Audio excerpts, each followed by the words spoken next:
de presentar el caso Parmalat. La empresa Parmalat fue fundada en el año de 1960 en Italia por Calixto Tanzi. Comenzó su internacionalización en 1974, primero llegando a Brasil, siendo este un país protagonista para lo que será después del conocimiento del fraude. También llegó como destacado en Sudamérica, Venezuela y otros países como Francia y Alemania. En 1997 comenzó con varias adquisiciones internacionales, pero siempre mantuvo deudas. Para el año 2002 ya era una multinacional del sector alimenticio, teniendo una gran diversidad de productos en lo que era lácteos y panadería. Tenía el apoyo de los bancos más importantes del mundo y tenía alrededor de 36.000 empleados distribuidos en 18 países. Tenía ingresos por más de 7.600 millones de euros y una calificación crediticia positiva, y esto hacía creer que tenía acciones seguras. En febrero de 2003, de manera sorpresiva, el director financiero anunció una nueva edición de bonos de 500 millones. El fraude se descubierto en marzo del 2003 porque se desploman las acciones en un 8%, ya que Deloitte no aprobó las cuentas del primer trimestre. Este fraude se dio con métodos sencillos, como lo fueron el maquillaje de la contabilidad, falsificación de documentos bancarios realizados con un escáner y una fotocopiadora que mantenían en las oficinas. Otras tácticas que utilizaron fue cambiar su dirección social y no cambiar de auditor, como lo exige la ley italiana. La empresa llevaba 15 años aproximadamente falsificando sus balances, con la complicidad de un grupo de directivos de la empresa, bancos y algunos despachos de auditores, simulando las pérdidas y disfrazando las inversiones con complejos esquemas. Se evidenció el desvío de fondos por 800 millones de euros, hecho por el CEO de Parmalat hacia los negocios de sus hijos, como lo fueron una empresa de turismo y el equipo de fútbol Parma, perteneciente a su hijo, e inventar más de 7 millones de certificados de depósito.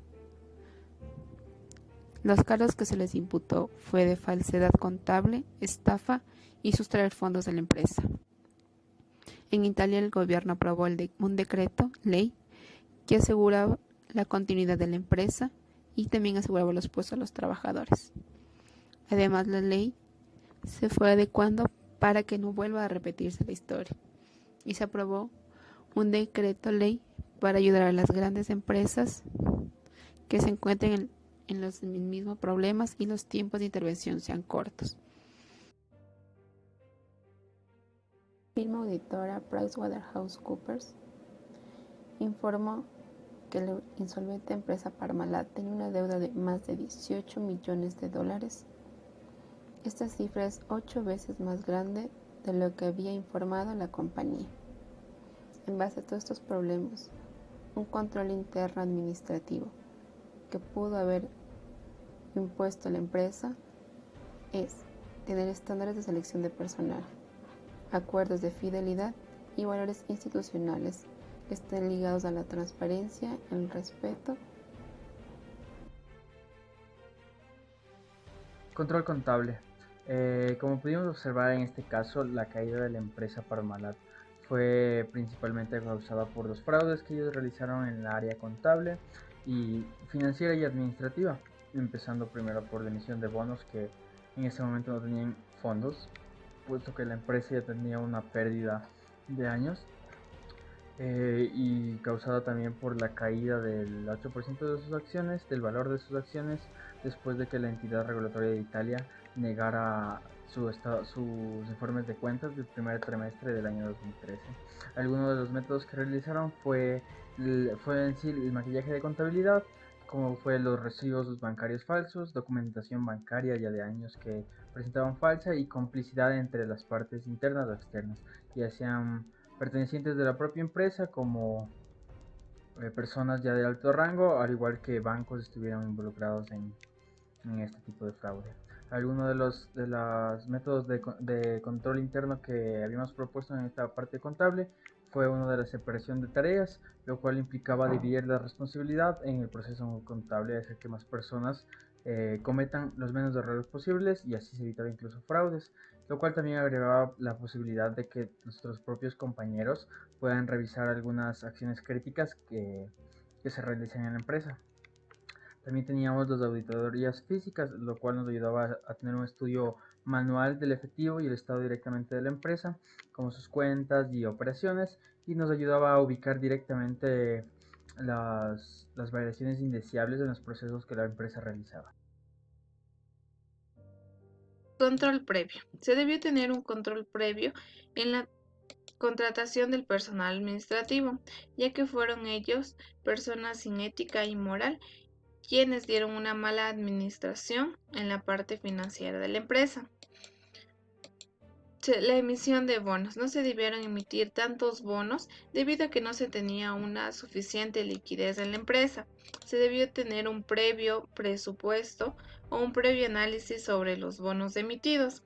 Se debió tener un análisis también de aquellas empresas que trabajaban en el fraude junto a los administradores financieros o administradores de la empresa Parmalat, debido a que también participaron bancos, auditoras y proveedores, quienes estaban junto al fraude.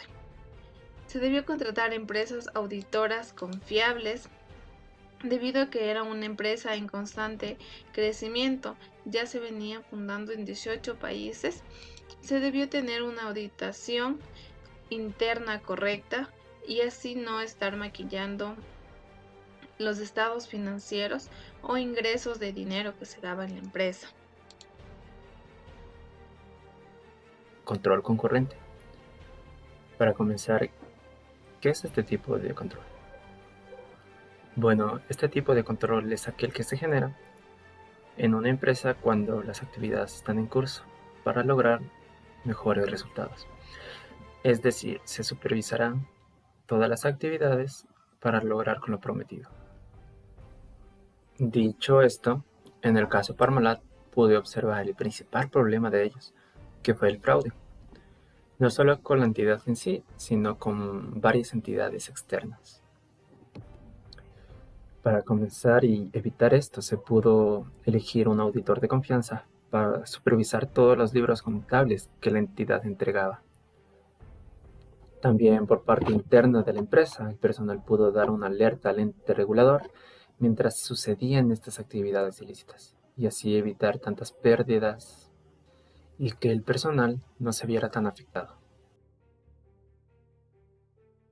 Control posterior, que es el examen especial que verifica, estudia y evalúa las actividades de la gestión financiera para formular el correspondiente informe, que contendrá comentarios, conclusiones y recomendaciones para aquellas actividades que se están ejecutando en este momento.